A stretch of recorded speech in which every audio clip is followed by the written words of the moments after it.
This episode of the Blessed and Bossed Up podcast is brought to you by God is My CEO, a prayer journal for entrepreneurs. I am so excited about this journal because it is the first ever prayer journal specifically for entrepreneurs.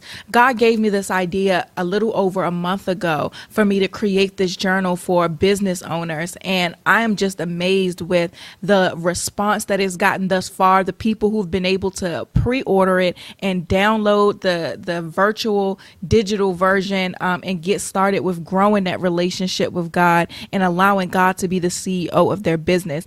This journal is amazing because it has a space for you to surrender your business to God. It has a space for you to write down your $1 million ideas that God is going to give you as you grow in your relationship with Him. It has a place for you to write down your answered prayers so that you can constantly be reminded that if He did it once, He'll do it again.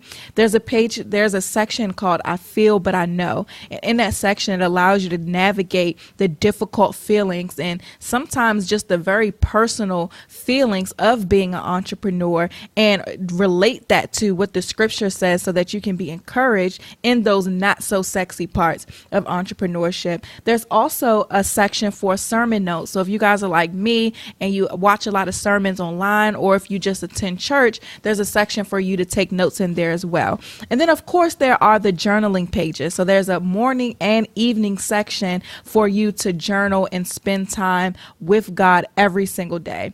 So I'm so excited about this journal. I've been getting such amazing responses from everyone who's pre-ordered already and been able to utilize the digital version. So make sure you go to www.blessedandbossedup.com so that you can pre-order yours today. Let's start the show. Work hard for what you want in life. You work hard for what you want in life. That your word is your bond, that you do what you say you're going to do. That your word is your bond, and you do what you say. That you treat people with dignity and respect. That you treat people with respect. Your dream, your willingness to work hard. Your dream and your willingness to work hard. Hey guys, welcome to another episode of the Blessed and Bossed Up podcast. I know I say I'm excited every episode, but I'm definitely excited today because the last few weeks we've had guests. And so this is kind of my first time back, just me and you guys talking. And our guests, though, the last few weeks have been so amazing. Like, these are the people that you guys really need to hear from. And these are just the stories that are so beneficial to our journeys. These are the stories that I wish people were telling prior to me becoming an entrepreneur. Or, I mean, to be honest, these are the stories that I wish people are still telling now. But what happens is a lot of times in interviews or anything like that, we always get just the cliche stuff, you know, the don't be afraid to fail, don't be a this, like all of this cliche stuff, but we really don't get to hear the real deal a lot of the time. So I'm just so grateful for the guests that I've been able to have on this show that have been able to, or just so willing to be so transparent with me, with you guys, and just based off of the feedback that I've been getting and seeing from you all, you've been enjoying these guests as well. So I'm just excited about the stories that have been told. And I'm definitely excited about today's episode because I get to tell a little bit of my story. So today I'm going to be talking about my self-employed journey thus far. And so as you guys know who may follow me on social media, last week on May 3rd, I celebrated 1 year of being self-employed. And so that's so exciting because if for the Black Girl Boss OGs, so for the people who are listening to this episode from day one, you were able to really hear when we started this podcast, I was very much so in a 9-to-5. One of my goals for 2017 was to leave my 9-to-5, and I talked about it on the pilot episode, and I was speaking into existence, and Milan and I just continued to speak things into existence over the course of the show. And then around May time, I had told you guys that I had officially left my 9-to-5. And so now just to continue to show and to be talking about this a year later, it's just, if I'm being honest, it's just surreal. And I'm just so blessed and so grateful for what God has been able to do in my life. And not just to be able to say it's been a year since I left my job, but just to look at this past year and to just see the favor and the blessings and all of the amazing things that have happened in my life over the past year is truly, truly a surreal feeling.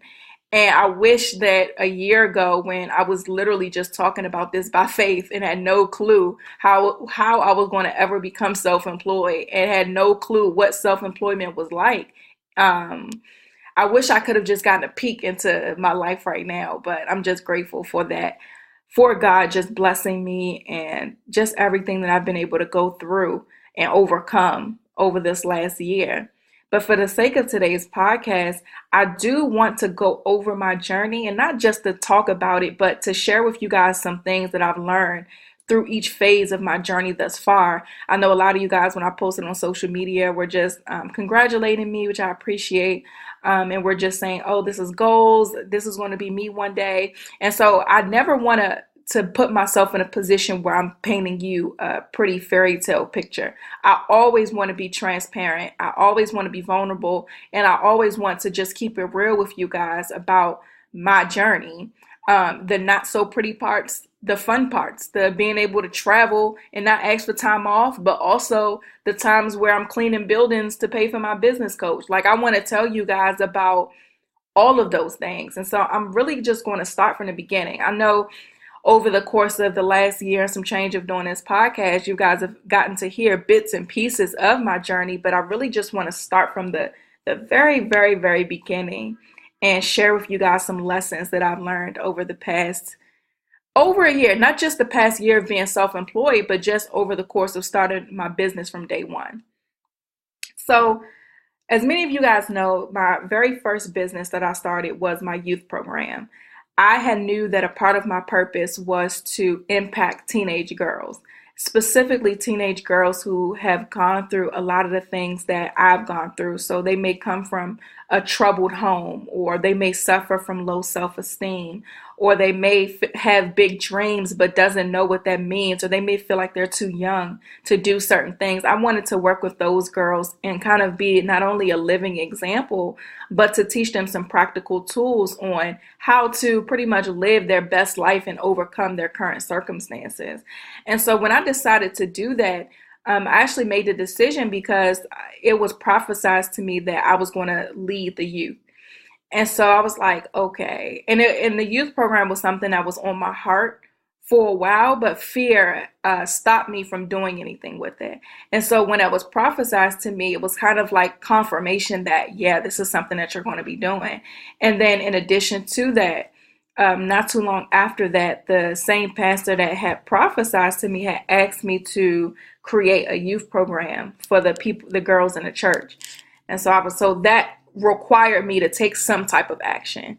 And so I had pretty much came up with the Queen Academy, and it's so funny, it took me only 30 minutes to come up with the entire curriculum. And that just shows, of course, it took me a little longer to actually put it on paper and all of that. But as far as outlining exactly what it was going to be and the outcomes and all of that, it was done within 30 minutes. And that was a testament to I was doing what God wanted me to do. Because when you walk in your purpose, when you do what God called you to do, it's not going to really be that difficult. It's not going to be that stressful. If it is, it's because you're adding the stress onto yourself. But I had so much peace because of that. So I knew that this was the right thing. And so I created the program for the church.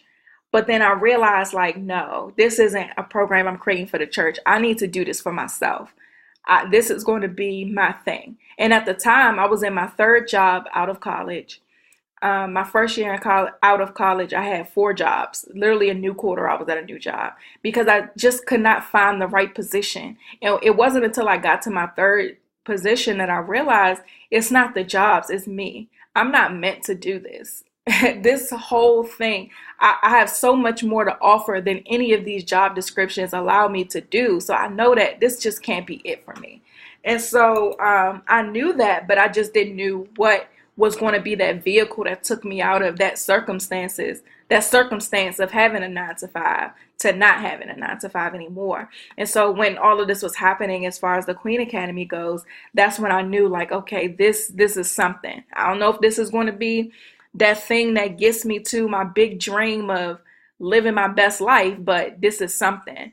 And it's important to note that I was exposed to entrepreneurship prior to becoming an entrepreneur. My mother was a part of a network marketing company and was very successful at it. And so I was able to understand what the freedom of my time looked like, because she was doing that, even though she didn't start a business from scratch, she was if I got sick at school, she could come and pick me up in the middle of the day while everybody else's parents were at work.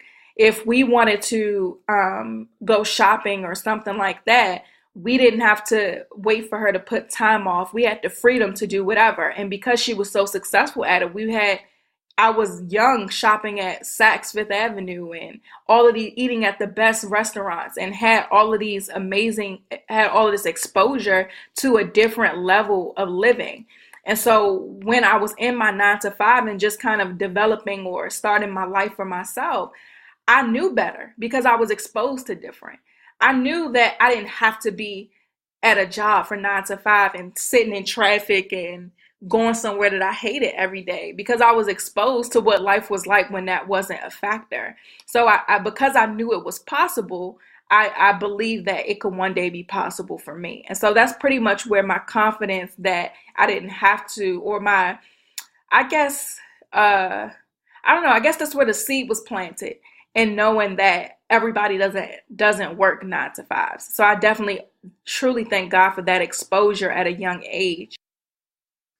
Because I don't know about y'all, but when you've eaten at Del Fresco's or Morton's or Maestro's or Ruth Chris, going to Outback is just not an option. You know what I mean? And I don't say that to brag or anything, because that wasn't my money. That was my parents' money.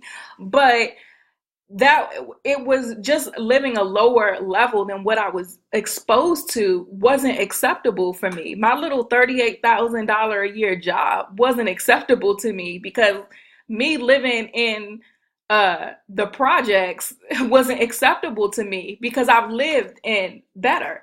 And so that little bit of exposure was enough for me to demand more for my life. And for you guys who may not have been exposed to certain things, I suggest that you really expose yourself to a higher level so that you can no longer tolerate the space that you're in right now. Expose yourself, like take a couple days off of work to see what it would be like to be self-employed, and see if there's some things that you may need to fix about your habits or your schedule or whatever to make it work. But just expose yourself to it. Get around millionaires. I know for me, I always talk to you guys about me wanting to own my first home in Potomac. And because it's a wealthy area, I want my kids to be able to grow up around people who are familiar with wealth, so that my kids can one day say, what do you mean, Mom, what's McDonald's? My friends keep talking about, or the people somewhere keep talking about McDonald's. What is that? Like, I want my kids to be so exposed to a different level that they're not able to accept anything less. Now, that's going to come with its own problems. But at the very least, I definitely just want my children to just be exposed to a different mindset. And so, so when it comes to me with this house in Potomac, I may have grown up well, but I ain't grow up Potomac well. That's a whole new level. So I was telling my fiance recently, like, we need to go on some home tours. And so that's one thing that I'm going to do to expose myself to better, is I'm going to go on some house tours in Potomac of these multi-million-dollar homes. And I'm going to be walking around like, okay, yeah, I can see myself in here. So that when I get back to my apartment, while my apartment is nice, it's in a nice neighborhood, it's in a nice area, there's nothing wrong with where I live, but I don't want to get comfortable here. I'm going to go to these 10,000 square foot homes in Potomac to expose myself to that. So when I get back to this 800 something square foot apartment, I'm like, oh, no, this won't do. So yeah, that level of exposure put me in the mindset early on that I wanted more for my life. And so when the idea for the Queen Academy came in and it got prophesied to me and I started writing this thing out, I was like, okay, this might be that vehicle to get me where I'm trying to go. And so what I realized, though, remember I told you guys, I think in Chris Daniels' episode, that broken people build broken businesses, right? So in the beginning, I felt like my insecurity told me that I could not do this by myself. And so when I had this idea and I knew that I was going to take this program and I was going to start it, I had asked a friend of mine who I felt had skills that were better than mine to help me build this dream. And so that leads me to one of the biggest lessons I've ever learned in business. Now, I'm not going to say don't work with your friends, because this is literally a case by case basis. A lot of people have success with working with family and friends. Other people don't have success with working with family and friends. It just depends on the people involved. But the lesson that I learned from this situation specifically was always qualify your decisions. And what I mean by that is, remember I said my insecurity told me that I needed to bring somebody else on. So I didn't make a decision based off of, okay, these are my gaps, not gaps as far as my insecurities went, but here are my just gaps based off of business acumen. So remember in Chris Daniel episode, we talked about the different animals. So instead of me looking at it like, okay, I'm a gorilla, this is the type of animal that I need on my team so that we can build a better business. That wasn't the logic behind my decision. The logic was, I feel insecure doing this, so I want to bring somebody else on. That was a big mistake. That mistake cost me a friendship. That mistake, a very close friendship at that. That mistake was just huge. But I learned from it, and it was fine. But yeah, my advice to you guys is always qualify your decisions. If your decision is made based off of emotions, that's not a business decision that you need to make. Always qualify your business decisions and make sure that you have a logical explanation behind it. And that's something I'm even learning right now. As you guys know, I'm pursuing my MBA. So as I'm doing these different assignments, it's a whole lot of research-based suggestions or recommendations that I have to make. So each class is like a different scenario. And so the class I'm in right now is a class called Financial Decision Making. And so in this class, they give us these whole scenarios about the different products, about the consumers. They give us all of these different formulas that we have to work out. And all of this work, all this math, all of these things have to be done before even making a recommendation for a decision. Not just the decision making, but you have to consider the profit margin. You have to consider the competitors. You have to consider your team. You have to consider all of these things prior to even recommending a decision be made. And then even with that recommendation, you have to back up what you say. And so that just shows what I've learned from these classes so far is that you have to really do your due diligence before even considering a decision. And so that's my first lesson for you guys, is to always qualify your decisions. If you're only deciding something based off emotion, don't make that decision. You're wrong. You should not be making emotional decisions when it comes to your business. You should consider all factors. If you're deciding, let's say, what marketing platform you should use, you need to know everything about every single marketing platform. You need to learn about the target audiences associated with each marketing platform. You need to figure out where does your target audience fit in that. Figure out what their consumer behavior is as it relates to that. You need to figure out in 10 years, will that platform even still be around? And you have to do the research based off of all of that. Like, that's all of the work that needs to go in before even considering a decision. And that's something that I really want you guys to take home. And that's not even just from my lesson, but that's from my education. That's from everything. Really, really, really consider all factors before even considering a decision, and do your research. So that was lesson number 1.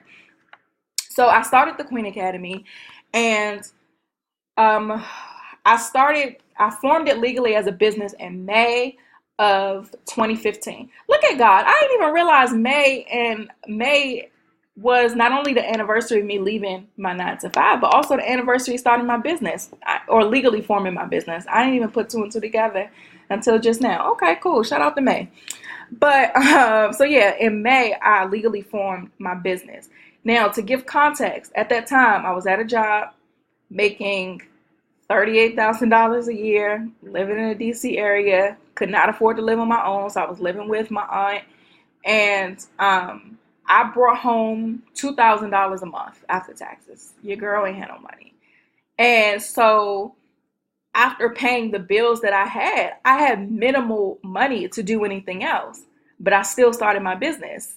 I think it costs at the time maybe like 300 something to legally form your business in Maryland.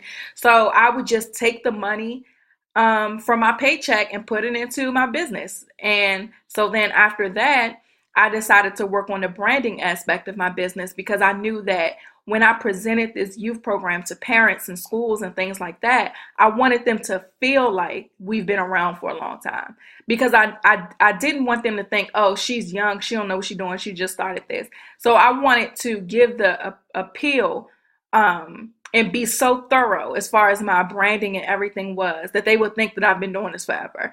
And so that's what I did. I invested in that. I paid about $800, I think, in the beginning. I went to my cousin and one of her colleagues, they had a branding workshop.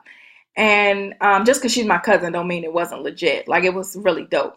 She had her master's in PR. And so she worked on like the wording and stuff. And then her partner worked on the design aspects. And so she was also a photographer.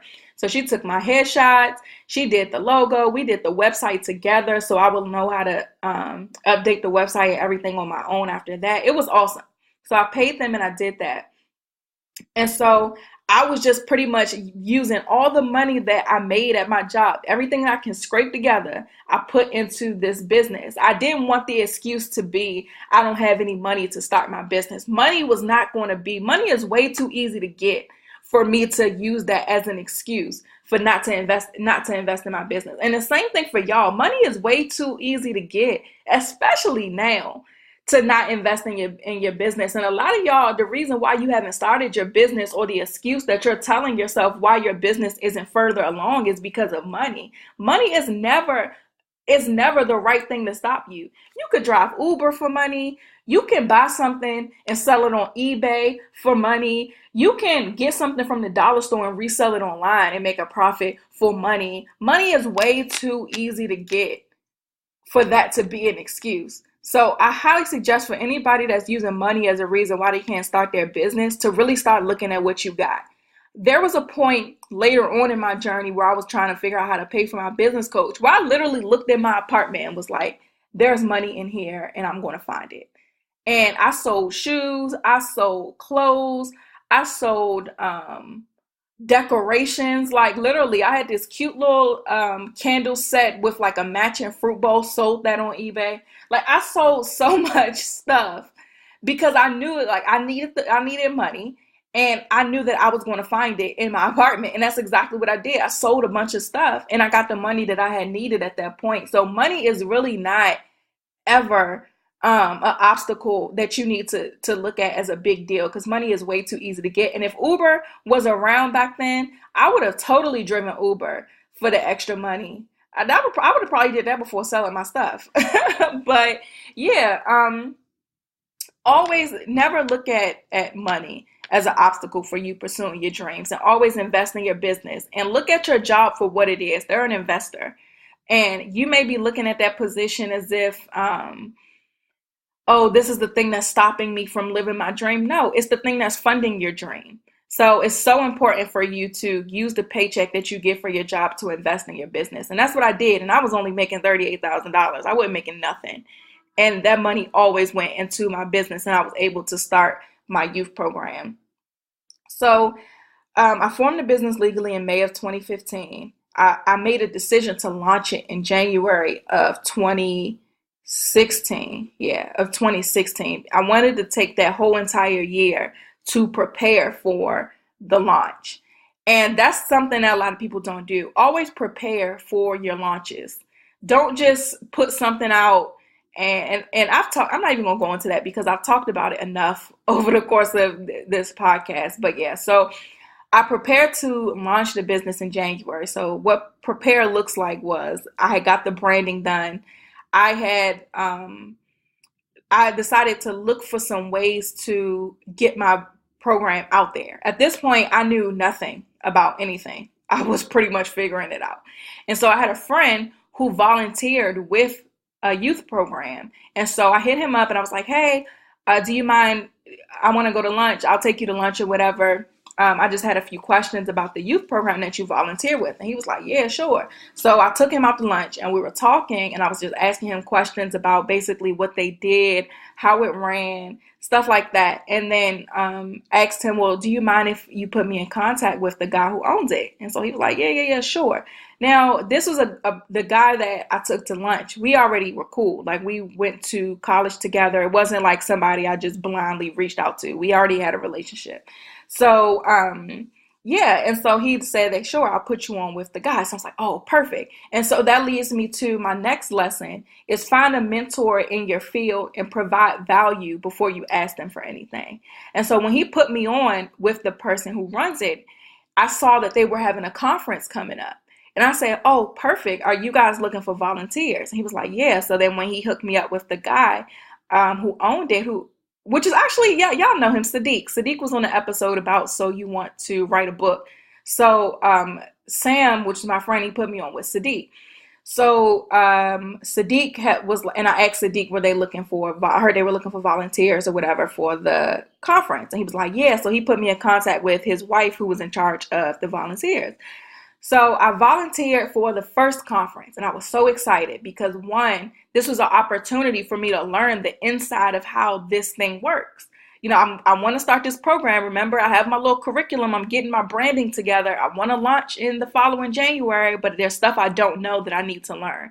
And so I volunteered. I paid attention to the registration process.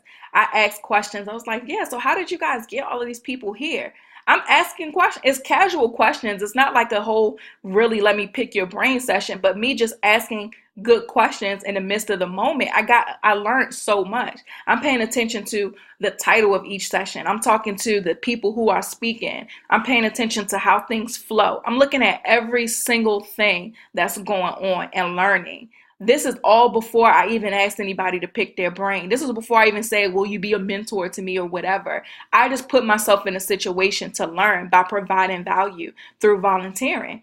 And so I volunteered for about 2 more of their conferences. And I was posting it on my social media and stuff to try to get people who I knew with his programs for boys, people I knew who had boys that would want to go and things like that. I took my little cousin who was in there, who was one of the boys that they, was in an age group of boys that they serve. I took him with me. So I just did everything I could to provide value. So maybe after like the 3rd conference that I volunteered with, I had reached out to Sadiq and I was like, hey, and he already knew I wanted to start a youth program. I had pretty much told him in the midst of us just basically being around each other while I was volunteering. And so I had asked him like, hey, do you mind if I talk to you one day? I just kind of want to pick your brain about how you got things started because I love how you guys operate this and other.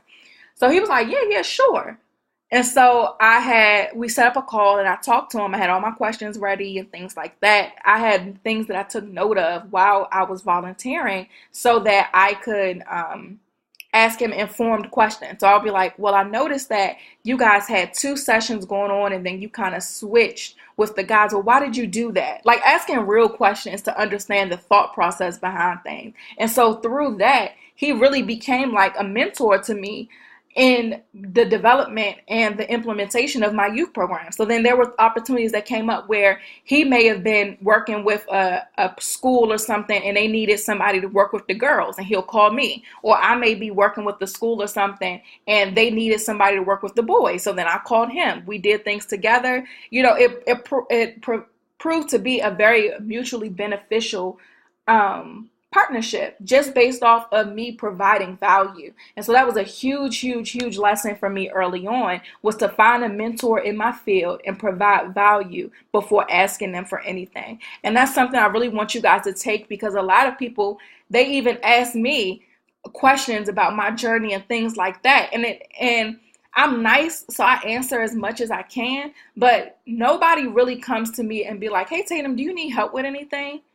And then in the midst, because I don't take anybody for granted, in the midst of you helping me with something, I'm going to ask you, like, what do you have going on? What do you need help with? What are you struggling with? And provide value for that. One of the girls who reached out to me to intern, and she was managing my social media, we talked every week. And I would what you're doing with your business, or what ideas do you have, what's going on. And it's to the point now where she recently got certified to be a life coach. And she was telling me how when it got to like the marketing classes, so much of the stuff she already knew just based off of working with me. And so she provided value. And so I wanted to, in turn, pour back into her. And so it's the same thing. I provided value to somebody that I was looking up to, or who knew more than me that I wanted to learn from. And in turn, I got poured into. And so for you guys who may be struggling, you may be starting a business in an area that you don't know much about, and you're trying to figure out like, well, how am I going to learn this? And you're buying books and you think you got to pay coaches and things like that. You don't always have to do that.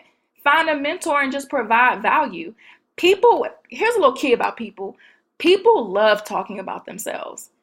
If you find a way to get people talking about themselves, you've already won, because they're just going to tell you so much. All you have to do is stroke somebody's ego. If you want to learn how to do anything that'll help you be successful in business, learn how people work. Because I promise you, learning how people work will benefit you, not only with like your marketing, but just with your people skills. I'm the queen of, when I have conversations, I personally just don't like to talk about myself. So it's easy for me to ask other people about them. But when I have conversations, I walk away with so much. I know so much about the other person. They probably don't know that much about me because they talk more than me, but I learn so much from them. And I ask good questions. So I might say, hey, I really loved how, let's see. Or I may ask Sadiq, like, it's so great how you had that sold out conference. Like, oh my goodness, that is so amazing. So I'm stroking their ego. They feeling good about themselves. Like, yeah, I had this sold out conference. And I might say like, where did most of those people come from? And they be like, oh yeah, because I had bought this Facebook ad and I targeted this, that, and the other. And so I had them go to the landing page on my website, and that's where they signed up. So now they are hyped because I'm stroking their ego, but they're giving me all the tools that I was looking for, without me presenting it as, can I pick your brain? Or not me presenting it as, I'm just taking. So not only did I already provide value to them, I framed my questioning in a way to make them feel good about themselves and want to tell me everything. So it's a win-win situation. So I promise y'all, learn how to deal with people and you will see how everything changes. But anyway, that next lesson was definitely find a mentor in your field and provide value before you ask them anything. And so moving on with my story, I launched my business, my youth program in January 2016. We were in a school within 30 days. So by February, I was already an after school program. That was so amazing because I don't know anybody who's done that. And it was, oh man. And it came from, and a lot of people ask me, how did you do that? So that really came from really reaching out to schools. I can't tell you how many schools I went to after work. I would get off work, drive to a school to go talk to a principal, drive to another school to go to a PTA meeting, drive to another school to go speak at their assembly or whatever. I was at so many different schools just talking to principals, talking to parents, hoping something would stick, just doing a lot of running around. And then eventually something did stick with the school that we were actually a part of. And so, yeah, within 30 days, that's all the preparation work that went in before even launching. So then after launching in January, within 30 days, we're after school program. And so I realized the very first session that I had is one that I will never forget. I was so nervous because me and my friend were still working together at this time. Our falling out didn't come until a little bit later. But in that time, in that first session, it was like 25 girls. It was 2 of us. At this point, I had done this planning. I had this dream. I had this passion, but I had no idea if it was really going to work because it was my first time doing it. And so I did it. And by the end of the session, everybody was crying. And it was, and not tears of like sad. Well, it was tears of sadness, but it was tears of, we were being effective. We were evoking emotions. And I don't know how many of you guys have worked with teenage girls before, but they can be very cold, closed off, and not really trying to hear nothing you saying. And that's exactly how I was as a teen too. So to be able to reach them and get them to be vulnerable showed that, oh man, I got something here. And it made me feel so good in that moment after that first session. I remember when I got in the car, I called my friend Cedric, who has also been on the show, and he was the only entrepreneur friend I had at the time. And I called him like, yo, this is crazy. And I was like in tears. And he was like, what happened? I was like, I just had my first session. And he was like, I get it. He understood right in that moment, because it was in that moment where I realized that this is exactly where I'm supposed to be. This is exactly what I'm supposed to do. And I all of that uncertainty and fear was worth it. And so I say that to say, for some of you guys who are being held stagnant by fear, or fear is paralyzing you, or you may have been working. Remember, I had started the business in May. I launched it in January. So that's like 8 months. It's like an 8-month period of just hustling and bustling, blindly doing things. I had no idea if I was doing the right thing. I had got some wisdom from Sadiq, so I was sure about some stuff, where I was confident in certain things, but still, I had no idea what I was doing. And it wasn't until pretty much 9 months, because February is when we started. So it wasn't until 9 months after that initial decision that I got any type of gratification for it. So, no, I got the gratification from booking the school, or for getting paid for that opportunity, because it was a paid opportunity. So when I got my first paycheck, that was definitely a moment for me. But that an even bigger moment was seeing how effective I was in the group with the girls.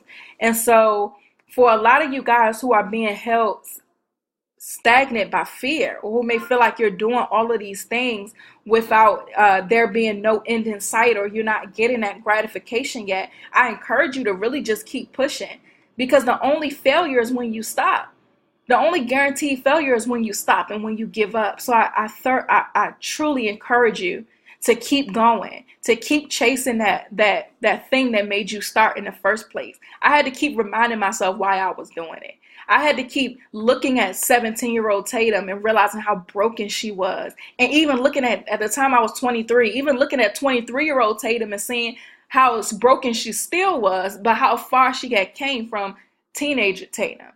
And so that, just looking at my why I was doing this, and looking at my life being kept in this cubicle when I knew that God called me to do so much more. All of these things, I kept my why in front of me and in my heart at all times, so that I can keep going. So I ask you to really revisit why you're doing what it is that you're doing, and use that as motivation to move forward. Your why may not look like everybody else. Most people, when I ask them what their why is, they may tell me about their kids, their family, this, that, and the other. I did not have children back then. I was single. Like my family was not my why. My why was I wanted to really help the next generation. And I knew, and I wanted to do what God called me to do. So it's okay if your why is not the same as everybody else. Your why will also evolve. But it's okay if your why isn't the same as everyone else's. But if you feel like you're afraid, or if you feel like you've been doing a lot and not seeing the results, keep that why in the forefront of your mind and keep pushing. Because eventually you will get that gratification moment. You'll get that moment like I had when I saw that first paycheck and I broke down crying. Or when I left that room just looking at the girls just really being able to open up and support each other. And I sat in the car crying because I was so grateful. Or at the end of that first semester, where those girls stood up and read letters to me about how I changed their life, about how they once were committed and taking their own life because they couldn't take what they were going through, but now they know what they need to do to push forward. Or for the girls who never opened their mouth to be speaking, to be making friends, for the popular girls to be making friends with the not so popular girls and to be sticking up for them. Like, all of these things continuously push me. Like they showed me why I was doing what I was doing. And so that's another testament to being present in the process. So once you pay attention to the little things, so I may have still been at a job, right? I was having all of this success with the actual program, and I was so grateful for being in the school so quick, whatever, but I still had to go to work because I wasn't making enough money to support my life without having a job. So that was the negative. but the little wins that I was making was so much better. But a lot of times we so caught up in I want to be self-employed one day, or I hate this job that I'm at, that we don't appreciate or really allow ourselves to soak in the moment of those times where we have those small wins. And they're really not even small, but when we just have those wins, we have to be more present in the moment to be able to appreciate those wins. So at that time is when I also realized that I had no clue what I had to do to leave my 9 to 5.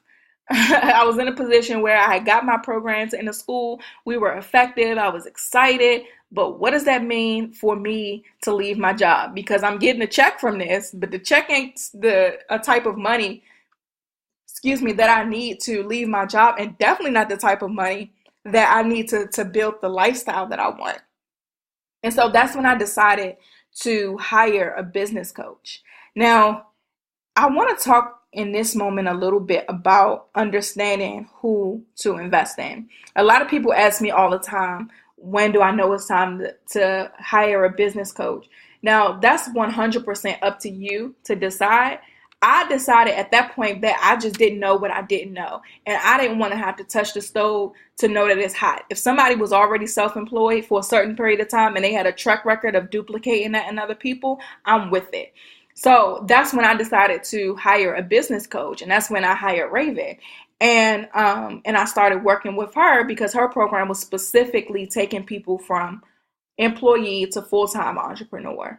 And what a mistake that I see a lot of people make is you're not investing in the right stuff. You may spend, or you are so intimidated by things or people that are premium price that you would rather pay somebody that's much cheaper that don't get you nowhere. So by the time you've been done spent $27 100 times, you could have spent that money on a coach, somebody who may cost more, but they give you so much value, you will accomplish your goals. You know what I mean? And just a little advice too, when you're trying to figure out who to invest in, pay attention to not only the success that people personally see, but the success that other people see as a result of working with them. I see people all the time, their only business model is to get rich off of you spending money on them. You don't hear about who the other use who've been successful based off of what they've bought. All you know is that this person that you're spending money on is the one who is a millionaire. But the only reason they're a millionaire is because they've convinced you to spend your money. They're not a millionaire because they've actually made a difference, or they're not a millionaire because somebody that invested in them actually had a difference made in their business or in their life. They're a millionaire because they convinced you to pay a certain amount of money. That's it. And to me, that's not good enough for you to invest in somebody. You need to really pay attention. And that was for sure not good enough for me to spend the money that I ain't have on somebody. So you have to really pay attention to the fruit of the people that you invest in, and not the fruit that's just on their life, but the fruit that's on the lives of the people that they're pouring into. So if you bought something, so let's take this prayer journal, for example. A lot of people bought this prayer journal from me. So I'm not happy or only happy with how much I've made from people buying this journal. I want to hear what has happened as a result in your life from using this journal consistently and making God the CEO of your business. That's what I care about. And if I was to show y'all the testimonies, I have video testimonials that I'll post eventually of people just talking about how this little $20 journal has really changed their life. We recently did the Blessed and Bossed Up Challenge, where it was little under 200 women in the group. And everybody in the group had the journal. I went live every day on different topics. And we all just committed together to making God the CEO of our business. The freaking testimonials from that, people who God spoke to them about changing their business models. And now that they're a lot more closer to their next level, not more closer, Jesus, they're a lot closer to their next level as a result of that. Or people who started tithing for the first time. There was a girl in the group and she had said that she was struggling with tithing. And so I was telling her, just tithe. Like, the Bible says to test the God, so just do it. And so she tithed for the first time and she had committed to, like, okay, this is something I'm going to do consistently. And she was leaving, she was taking a short leave of absence from work for a surgery, and they gave her a card that she wasn't expecting, and the money in the card was the money that she tithed. Like, come on now. That's only God. Or people who have been journaling every single day, but now have like these so much clarity in their business, or have these new $1 million ideas just by using this little $20 journal and being and committing to it and committing to our challenge. The challenge wasn't a paid thing. All I asked you to do was buy the journal because you're going to need it. And then the challenge was free after that. And that's just something that just goes to show the transformation of the people from investing in me. Or my clients. I had a client where she wasn't making the money that she wanted to make in her business. And so we went in and we're trying to figure it out, like, okay, what's going on here? Like, what's the problem? Why are you leaving money on the table? And so when we went to work in her business and we changed up some things from a digital marketing perspective and put some funnels in place and things like that, automatically she started making more money in her business.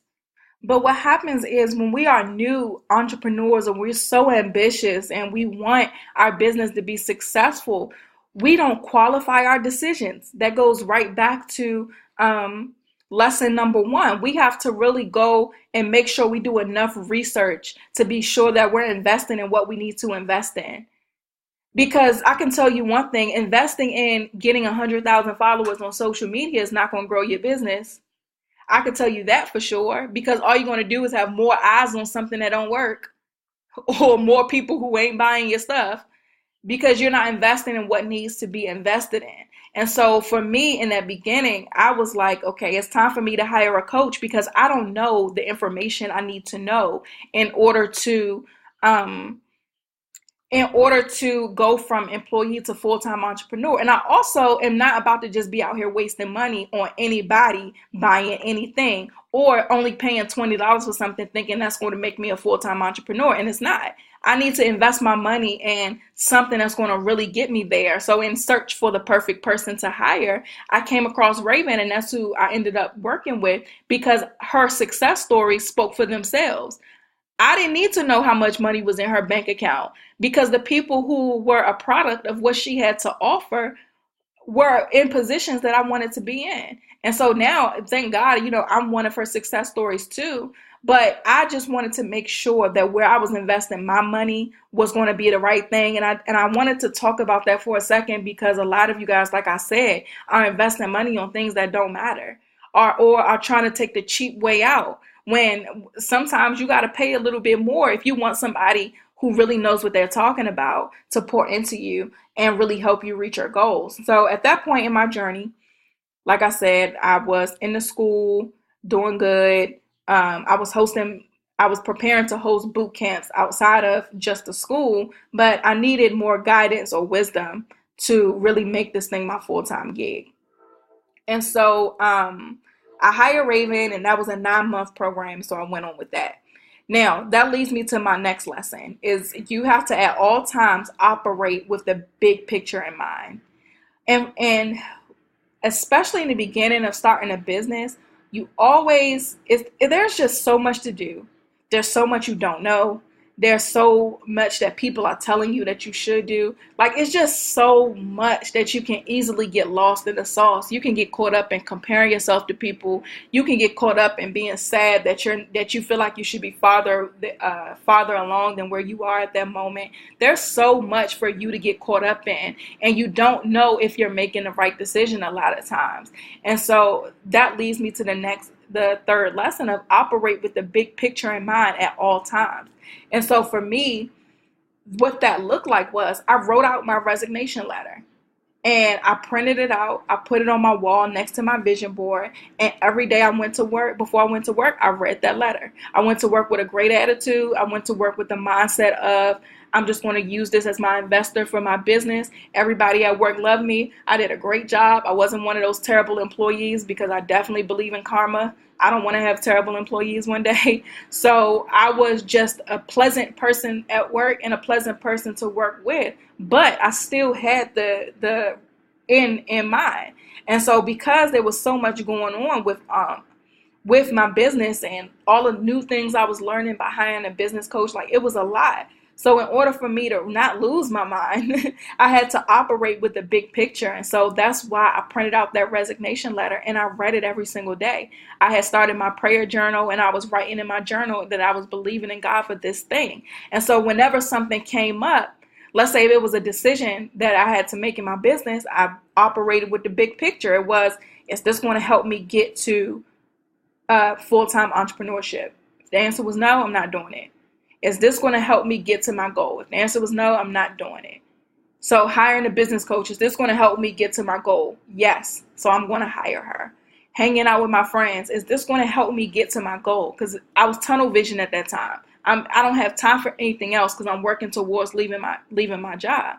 So if my friends hit me up to go to brunch, is this going to help me get towards my goal? No, because you need to pay your business coach and every cent in his joint counts. So that's exactly the answer I gave. No, because all my money was tied up in this goal. And so I want you guys to really take that to heart. Operate with the big picture in mind. What's that goal that you're hustling for or working towards right now? Is it to leave your job? Write out that resignation letter like I did. Print it out. Put it on the wallpaper of your computer. Right now, the wallpaper on my computer is a beautiful house in Potomac. I found one that I liked online. I told you I'm going to go to some open houses so that I can physically put myself in the homes. But other than that, that's the background on my computer right now. That's the next thing. That's the next thing I'm working towards. I want this house. This is the house I'm going to start my family in. I'm getting married at the beginning of next year. I'm starting my family. So that's the next thing. So this is the background on my computer right now. I'm operating with the big picture in mind. So as I make decisions, I'm thinking, is this going to help me get to this house in Potomac? I'm not going to be wasting money. If something comes up for me to waste money on something that don't really matter. No, because you got to put down a down payment for this house.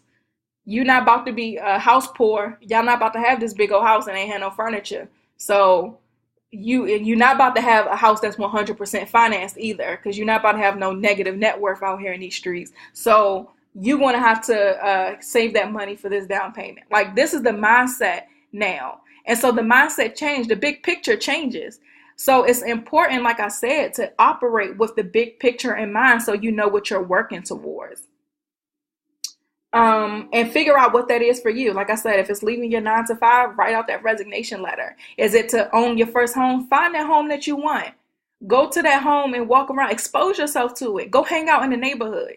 I purposely, when I went to look for my wedding dresses, I went to look for them in Potomac because I wanted to go put myself in the neighborhood. I could have there's a lot of bridal boutiques in Northern Virginia. There's a lot of them in DC. I could have went anywhere, but I'm like, no, I'm going out there. And because that's where I'm going to live. So I'm putting myself in my new neighborhood. So again, operate at all times with that big picture in mind. The next lesson is, so at this point, like I said, I've hired the business coach. I'm going through the process. I printed out this resignation letter because it's a lot going on. And I wanted to make sure that I was focused. The next lesson was, have a plan, but leave room for God to do his thing. Now, I had completed the 9 months of working with a business coach. I completed working with her in like December of 2016, I think. Yeah, it was December of 2016 that I was done with the program. So I knew what it take at that point to leave my 9 to 5. I still didn't have the money to, but I knew what it took in order to make that happen. I knew the adjustments I needed to make. I knew how I needed to multiply my revenue streams. But I also realized through working through my youth program at that time that wasn't going to be the thing that got me to it. Remember in T.D. Jakes' book Soar, he said that the dream isn't the business. The business is just the vehicle that gets you to the dream. And sometimes the vehicle that you're in may not be it, but it may lead you to it. So I knew that the Queen Academy was not the vehicle that was going to take me to the dream for a variety of different reasons. However, because of my heart for that, I knew that that's something I was always going to do. So I continued to do my program. I did the after school program for about 2 years until I stopped. I still get opportunities to work with the youth. So I still do youth work, but that wasn't going to be the vehicle. And so after that, I realized, no, you need to take this marketing thing. This is something that I'm super passionate about as well. I love it. It's one of those things I just geek out for. Some people geek out for like money, or people who are interested or really good at like finance. Some people geek out for, I don't know, comic books or whatever. Marketing is something I geek out for. It's something that comes naturally to me that's hard for a lot of people. And it's one of the reasons why this podcast was successful fast, why my youth program was successful fast, because I've always been good at this thing. And so I'm like, well, I'm going to take this thing and I'm going to see if this is it. And so that's another lesson as well. Do not ever feel like you can't pivot at any point. A lot of people get caught up in what are people going to say about me? I'm afraid that people are going to think I'm not serious, so they're going to think I'm all over the place. People will adjust. It doesn't matter what people think. And sometimes we get, and sometimes it's okay if you have to pivot, if you have to change some things up. Remember, you're not going to you can't plan for everything. So sometimes you only know things from being in it. It's okay. Give yourself some forgiveness to not always know what you're doing. And I don't know if it's social media or what, but we feel like we got to always have it together. We got to always know everything. And that's impossible. Sometimes the only way we know better is by actually getting into the problem. Sometimes we have to touch the stove. We didn't intentionally touch the stove, but we ended up with our hand on the stove and we burnt it. But now we know better. Don't be afraid to make mistakes, to hit brick walls, to pivot. It's not about that. It's not about that at all. And what people think don't matter. You can't pay no bills with what people think.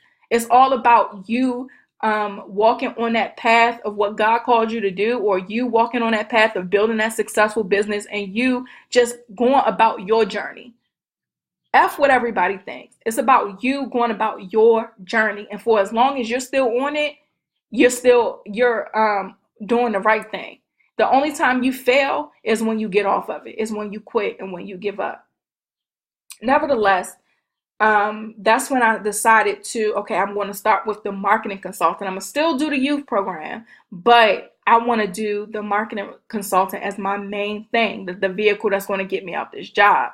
And so, again, that's where it came to lesson number 4 of always have a plan, but leave room for God. So I had learned all of this stuff from working with Raven. I had knew at that point what to do with my consulting business in order for it to be successful. So, in an effort of planning for that. So remember, whenever something that's consistent for me when I launch new ventures is I always prepare and plan for them way before anybody else knows about them, or way before they actually launched. So I knew that I was going to launch my consultant business. And I think it was the summer of 2017 was my launch date. I don't remember what day I actually said. But the summer of 2017 was my launch date for my consulting business. I started the podcast in January, or even let's take the podcast. I knew I was going to start the consulting business back in like 2016 still. I knew I was going to do it. So then in thinking about, okay, I'm going to do this, how am I going to build up a tribe of my target audience, or how am I going to really build up that rapport with my consumer before I ask them to spend their money on me? How am I going to do that? So then that's when the decision to do the podcast came about, because I had my own personal feelings about what was missing from podcasting.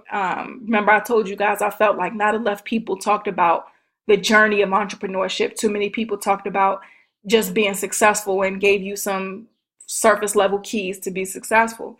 So I was like, okay, I want to start a podcast about that. But through that platform, though, I'm going to build a relationship with my potential client so that when I do introduce this consulting business, I'll already have people who know me, like me, trust me. That was a thought process way before this podcast even came out. So I took the idea to Milan and someone else in August of 2016. 2016, right? Yes, August of 2016. While I'm still working with Raven, I'm still doing my youth program. This was something I knew was coming. So I was planning ahead. So I met with Milan and was like, this is my idea I have. Me and her knew each other, but we wasn't really that close back then. And so I was telling her about it. I told another girl about it. The other girl wasn't really consistent, so that wasn't gonna work for me. So she didn't do it with us. It was just me and Milan. So Milan and I in August was like, okay, we're going to start this thing in January. So again, we gave ourselves like 6 or 7 months before even launching the podcast. So during that time period, we started like communicating with people on social media, talking about like, the podcast is coming soon, building up our little Instagram and things like that. Then we launched the podcast in January of 2017. We recorded the first episode in December, and we launched it in January of 2017. So with that was where I was like, okay, now we're going to build up this rapport with the audience while I figure out the logistics of this consulting business. And then by January 2017 was when I was finished working with Raven, and I knew pretty much what I had to do moving forward to reach this goal of leaving my job. So maybe, and then around that time, I also set my goal to leave my job around the summertime, because the summertime of 2017 was realistic. My lease was going to be up. I could have found somewhere less expensive to live. I would have been able to save a lot more money. I would have been able to have my program launched by that time. So I've been making money in this new business as well as the money I was still making from the Queen Academy. So I had the plan. The plan was realistic. It looked great. I was going to be able to leave my job by the summer. Then, come April, maybe it was the end of March of 2017 was one of the very first times I really, really heard God speak to me. Like, it was no telling if that was God or not. Because at that point I had been journaling. I've been growing my relationship with God. I was still a little bit inconsistent with it, but I was progressing. But that was one of them times I could not deny if I heard from God or not.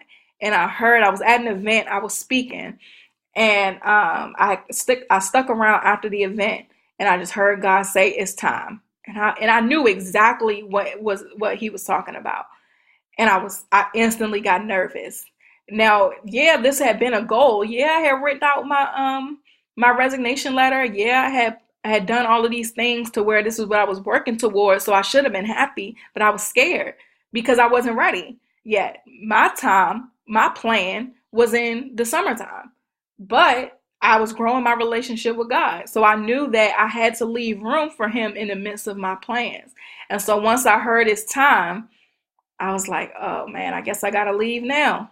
So then I went home. I had talked to my boyfriend at the time about it. And I was like, and he was just like, if that's what God told you to do, you got to do it. And so I did it. And I turned in my resignation letter on April 3rd. I gave a 4 weeks notice because I was like, listen, God, I need a whole month's check. Okay. Let me accumulate a couple more vacation days, because with my job then we accrued vacation days each pay period. So I was like, let me accrue a couple more vacation days so I can get a little bit more of a payout from that at the end. So I'm going to do this 30-day notice. So I sent in my notice. It's like, hey, you guys, May 3rd is going to be my last day. And that's what it was. But I was nervous. But I knew that God was just going to do his thing, I guess. I figured he had to, because he told me to do this, right? So I ended up leaving my job. Right after that, I realized that I did not do enough right after I submitted my resignation letter is when I was like, I need to do better. My day-to-day habits aren't where they need to be in order for me to sustain self-employment. And so I talk about this on the podcast too. So if you go back to like last year's episodes, I talk about this. And I was saying how I put myself through like this little boot camp because my habits were trash. Like I was really good at just getting stuff done without any structure. But I needed to have structure and a routine in order for me to sustain my self-employment life. And so, I put myself through this little boot camp. I woke up 5:30 is when I started my little 5:30 wake ups. I spent time with God. I worked out. I had my goals set for my business a week prior. I mapped out what days I was going to do what thing.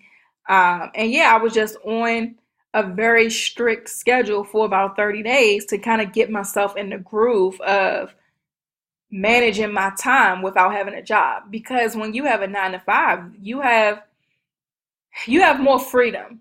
or you have more leeway, and I say necessarily freedom, you have more leeway to kind of BS, because at the end of the day, you're going to get a check regardless. And you also have more structure. So somebody else may set your meetings for you, so you know what meetings you got to go to. Your boss may give you a deadline to get something back to her. They have their own set like process on how things work. And it's not like that when you're self-employed. You got to do all of that. And so I realized that I didn't do all of that, and that's what I needed to do. And that was another lesson that I had learned, was to make sure that I had self-control and discipline. I'm gonna tell y'all straight up. The secret to your success, I can tell you right now, is in your self-control and your discipline. If you aren't able to have self-control while you have a job, or you aren't able to be disciplined while you have a job, you're not going to be disciplined when your job is gone. More time is not synonymous with better habits. The same way, if you don't know how to manage your money right now, having more money is not going to make you know how to manage it. It's not the answer to your problem. Self-control is. Because if you knew how to manage the money that you have, if you knew how to manage the money you have now, when you'll get more, you'll know how to manage it. I mean, there was a time where I had got a new job. In the midst of all of this, I had got a new job that paid a lot more, but I still ain't had no money. And I was like, why? And it was because my habits were still terrible from before. And so and it's the same thing with your time. If you still lazy with getting up, you spend 2 hours scrolling on social media before you even do anything, that's not going to work when you don't have a job, because there is no 2-week paycheck coming in. You have to create that. You have to create the business that is able to sustain your lifestyle. And you can't do that with sloppy habits. So if there's anything that you need to be doing right now to prepare for self-employment, is to get your discipline and your habits together. Get your self-control together. If you're not able to control yourself, if you're making decisions off of emotions, you're not ready to leave your job. You need somebody else making decisions for you for a little bit until you figure that out. If you're not able to wake up at whatever time, it don't got to be 5:30, but if you're not willing to wake up at whatever time without acting like, oh my God, I'm just going to go back to sleep and do whatever I want, then you don't need to be self-employed, because you still need somebody to tell you what time to be to work. So if anything, pay attention to how your job operates too. Like if you know that you work best from 9 to 5, then in your self-employed life, have that 9 to 5 schedule in your business. You know what I mean? But figure out whatever it is that you have to do. But if you don't have discipline, consistency, and self-control right now, you're not ready to not have a job, because it just gives you the freedom to give into all of that. It gives you the freedom to give into your emotions. It gives you the freedom to go to sleep because you're sleepy, because ain't nobody going to tell you to wake up. Ain't nobody going to tell you, hey, it's time to turn your work in. Nobody going to tell you, hey, it's time to file your taxes. Ain't nobody going to tell you, hey, you need to go submit your form to the state so that your business can remain in good standing. Nobody's going to tell you, hey, get up. You have to work on your marketing plan so you can make some money. Hey, get up. You have to do this. Nobody's going to tell you those things. You have to do all of that yourself. So if you don't have discipline and self-control, you need to just stay at your job right now until you figure that out. So at this point, I left my job. I was now officially self-employed. Woohoo, throw a party. But I had to get to the point, though, to where I was able to stay self-employed, to where I had money coming in consistently. I was not only meeting my revenue goals, but I was surpassing them, so that I can now create a life for myself that I wanted. And so May 3rd was my last day. It was an amazing day. I didn't go to work until 3 o'clock. And the only reason I even went, I teleworked most of the time, but the only reason I even went was to turn in my stuff, turn in my keys, my laptop, whatever. It was an amazing day. I got home. I cried like a baby because I was just so grateful. I just really got on my knees and cried and bawled and just thanked God for that moment. Like, it was a moment that I really had to just take a second to soak in, because I know for me, smelling the roses is not something that comes naturally to me. I'm always so focused on what the next thing is. I don't always just stop and thank God for what he's already done. So for me, it was so important for me to just thank God for something that just seemed so surreal for so long, for it to actually be real life. And I remember on my last day, I was saying bye to everybody, and the CEO, he was like, "So what it is that you're doing?" So I told him, and he was like, "Don't you think you're a little bit too young for that?" And I remember, like, soon as he said that, I chuckled, and I was like, age doesn't equate wisdom or skill, sir," or something slick like that. I said, and I walked out. But that was just something that just stuck in my mind, because even going back to when I started the youth program, one of the reasons I was so afraid was because I felt like I was too young. I was 23 when I started the Queen Academy. I was 25 when I left my job. And I felt like I'm too young for this. I'm too young for this. And God don't care how old I am. He know how old I am. He knew who I was before he formed me in my mother's womb. He knew how old I was when he called me. It don't matter how old I am. It just matters that I do what he tells me to do. And I will be able to see the fruits of my labor. I'll be able to get my blessings despite my age, So anyway, him saying that to me, it really fueled me to be like, oh, he told the wrong person she was too young. But it also kind of was a full circle moment, because it was like, I remember when that same statement stopped me. Like, if you would have told me I was too young when I first had the idea to start the Queen Academy, I wouldn't have done it. And that almost kept me stagnant. That almost would have still had me here at 26 at a 9 to 5, because I felt like I was too young. I had to somehow wait until I was old enough, whatever that means, to start a business. So him telling me that kind of just really reminded me, like, yeah, I am quote unquote too young, but I'm here and I'm walking out of this place. And a lot of people here are old enough to be my mom, and they're miserable, but I get to go live my best life. Thank you, Lord. Like, it was just really one of those things.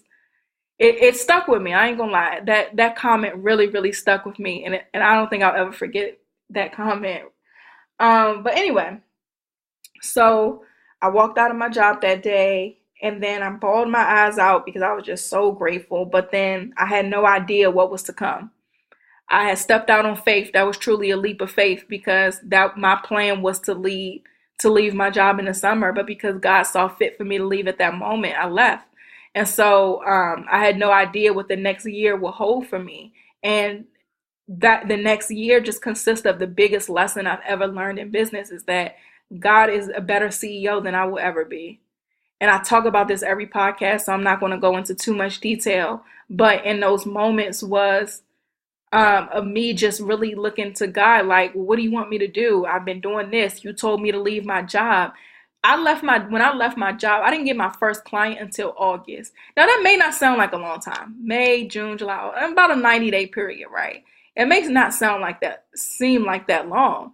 But when you're working every single day, just 16-hour plus days of making money, or trying to make money, or trying to do the right thing in your business, trying to make sure your sales funnels are right, trying to see where the problem is, like just a lot of trial and error, it can be very discouraging. And having calls with people who don't convert over to clients, or having calls with people who simply aren't your ideal client, because I didn't care if you was willing to pay me in full. If you are not my ideal client, I'm not working with you. I will stay broke, because it's not going to be a good situation for either of us. And for me, integrity oversteps, or integrity is way bigger than money any day. And so, and being effective is way bigger than money any day for me. And so I was just struggling, because I was like, God, you told me to leave. It's been 60 days, it's been 30 days, it's been 60 days, it's been almost 90 days. I haven't signed a client yet. Like, what's going on? And during that time was when God was really showing me what to do. He was really showing me where I was making mistakes. He was really showing me how he needed to be in charge in order for me to get to the level I was trying to get to. And so just as my character began to grow, my prayer life began to grow, and making God the CEO of my business, that's when things really, really changed. And I remember it was one week I had got like multiple clients in 1 week. It was ridiculous. And it was just like, it was ridiculous. And it was all God. And so was my biggest lesson really in the last year of being self-employed, is that God is a better CEO than I ever would be. And something else I also learned, was another lesson, is that it can all change in a blink of an eye. It can all change suddenly. You may feel like today is the worst day ever. Your business is not where it wanted to be. You're so mad at yourself because you still haven't started your business yet. It can all change tomorrow. That morning, or let's say the week before, the week that I had like a crazy week of signing new clients, the week before I was struggling. I'm asking God, what's going on? This, that, and the other. The next week, everything changed. Nothing that I was mad about or upset about or stressing over mattered anymore. Nothing. Because I had more than I needed. I had an abundance of clients at that point. I have an abundance of money at that point. Like, it was nothing that I needed. And so that's something that I really carry with me even now, is it can all change. Whatever I'm worried about, whatever I may be believing in God for that I don't see the results of yet, whether I may be praying about or fasting for and I haven't seen it yet, it's no point of stressing. It's no point of staying in that worried state, because it can all change in a snap. So for you guys who you may feel like you're in over your head, you may be feeling overwhelmed right now in your business. You may not be able to, you may not be seeing the results that you want to see. You may have been praying to God and you feel like He's not listening. It can all change. So as long as you just keep trusting God to do what He says He's going to do, He's never not done what He says He's going to do. So as far as you're concerned, if you haven't seen it, it's just a not yet. It's not it isn't going to happen. It's just you ain't seen it yet. So instead, just focus on how can you master where you're at right now while you're waiting for more. And I had a moment like that, like the last couple weeks, where the challenge was over. Not the last couple weeks, but the last week or so, the challenge was over. And I'm like, well, God, what do you want me to do? I've been kind of praying for some things that I hadn't seen yet. And then I had to check myself, like, it's not about just asking God for everything or being upset that you're not getting what you want or being a spoiled brat about it or anything like that. Ask God instead, how can you master where you're at right now until until that snap comes and you get what it is that you've been praying for? How can you be excellent at the level you're at right now? So if you're at your job and you're believing in God to be self-employed, pray and ask God, or think to yourself, like, how can I be excellent while I'm balancing a 9 to 5 at my business right now? I know people may be living their best life on social media. I can see that self-employment is so great and I want it so bad, but let me change my perspective. How can I be excellent at where I am right now? Because it's coming for me. If God said that that's for you, it's for you.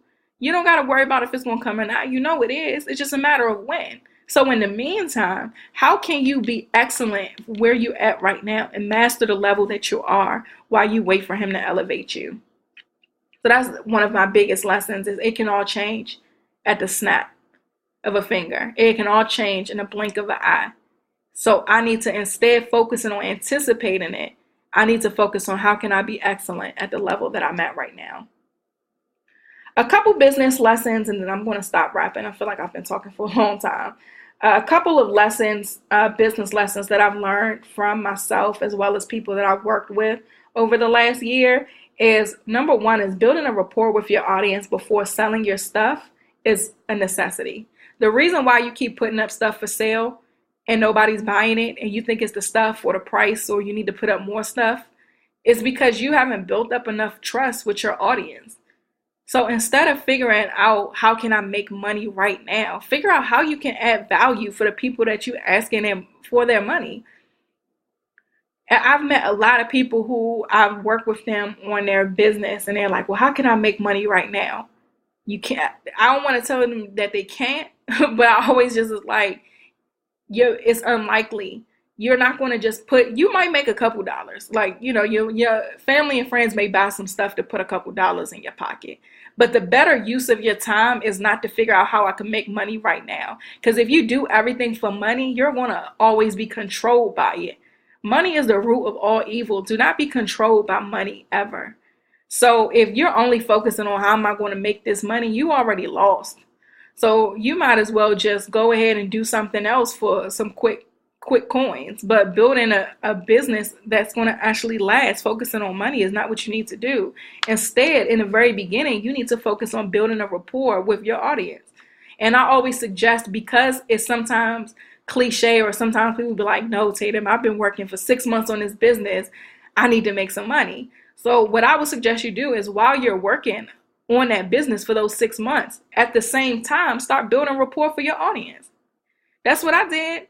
When I started this podcast, I was building rapport for my audience while I was building the consulting business and the services and stuff I will offer. And so even though the first 90 days of rolling it out, or almost 90 days of rolling it out, was rough, after that, it was like clockwork. I knew I could put something out and people would buy it because I built up that rapport. I knew that when God gave me this idea of this prayer journal, that it was going to sell like crazy. Not just because God gave me the idea, but because I built up trust with my audience. I know that when I put this book out, it's going to be a bestseller because of the trust that I built with my audience and my commitment to excellence in everything that I do. So, when you listen to this podcast, it gives people so much value. They keep listening and they tell people about it, and the audience grows. So then when I put out a product, you're going to buy it because my reputation now is I'm going to give you something of quality. So then when you purchase something, you're like, oh my gosh, this journal was so great. I've used this and my life and business have changed as a result of making God my CEO. So then I put out my book. You're going to know because you listen to the podcast, because I keep doing the podcast. I haven't stopped. I've been very consistent. We're on episode 70 something. So that means for the last 70 or so, 71 or whatever episode this is, weeks, you've gotten an episode, sometimes twice in 1 week. You know that you can trust that when I put something out, it's going to be available, it's going to be of quality, and you're going to get something from it. So again, a business lesson is build up rapport with your audience. And that also leads me to another one, is put out things of quality. Quality is always better than quantity. If you just throw out a bunch of stuff because you want to make money, that makes you look bad. Because it looks like you don't have any consistency. You don't know what your consumer wants. You're just throwing stuff out there. Or you're putting out so much stuff, it looks like you just want to take their money and not really show them a true transformation. You know what I mean? So quality over quantity is always better. I knew in the very beginning that I didn't want to put out any business that I do. I don't want to just be doing stuff just to do it. I want to know that if you watch my master classes, you're going to really learn something. And I'm going to provide you with worksheets and supplemental materials for you to be able to actually apply that in your business. I know that when I sell you a journal, it's not going to just be a journal with a bunch of lined pages. It's going to be prompts in there to get your mind going. It's going to be references in there. It's going to be things that you can actually apply. I know that when I put out this book, you're not going to just read this book and feel good. It's going to really be practical things in there for you to take and apply to your life. Quality over quantity. I'm not going to sell you a bunch of t-shirts with my logo on them because I want to make some money. If I decide to do apparel or something fashionable, it's going to be something that actually applies to your life. So quality over quantity is a huge, huge, huge lesson. And also, when you offer people too much, they don't know what they need. They have no idea what they need at that point. And a confused person doesn't buy. That's just a top rule in consumer behavior. If anybody is confused, they're less likely to buy. So I highly suggest, as you're building your businesses and things like that, have quality over quantity. The next business lesson I've learned from myself as well as working with other people is number of followers does not equate money. If you are investing in just growing the number that's on your Instagram page, you are wasting your money and you're wasting your time. Because engagement is what matters. People who actually care about what you have going on is what matters. I've consulted with people who've had thousands of followers, hundreds, tens of thousands of followers, hundreds of thousands of followers, and don't make any money because they got all these people who like to double tap your pictures but do not care what you have to offer. You have to make people care. And having a certain number on your page does not mean that people care. So what determines if people care is if they're commenting, if they're subscribing to whatever freebie that you're offering, if they're progressing through the sales funnel that you've presented or that you've laid out for them to go through. That's what tells you if people care, if they're actually spending money on the things that you have to offer. But don't get so caught up in the numbers game. And that really just goes back to quality over quantity. It's way better to have 5,000 people who are invested in what you're doing than 20,000 people who do not care. So yeah, that was another lesson. And then my last lesson that I've learned from just my journey as an entrepreneur, being self-employed, all of that, is enjoy the journey. Seriously, just enjoy whatever level that you're at. Because it's stressful if you're only focused on what's next. It's so stressful. Those moments where I told y'all like, every step along the way that I broke down and cried, it's because of when I finished that 30-day challenge, I broke down and cried. Because to just see the Blessed and Bossed Up challenge is what I'm talking about. But to just see how people's lives has changed, the positive things that people were saying, the fact that for 30 days, every evening, people was really on live with me. Like they could have been anywhere else in the world, but y'all listening to me talk, just to see that and just to see the results that people have had, I had to break down and just thank God for choosing me. That I may want this house in Potomac, I may not be there yet, but I thank God for where I am right now. Even when I was at a job, I may be at a job, I may be doing all of these things to fund my dream, or I may be doing all these things to get to the self-employed level, but I'm making a difference. I'm making a difference. These girls out here are getting their life changed as a result of my youth program.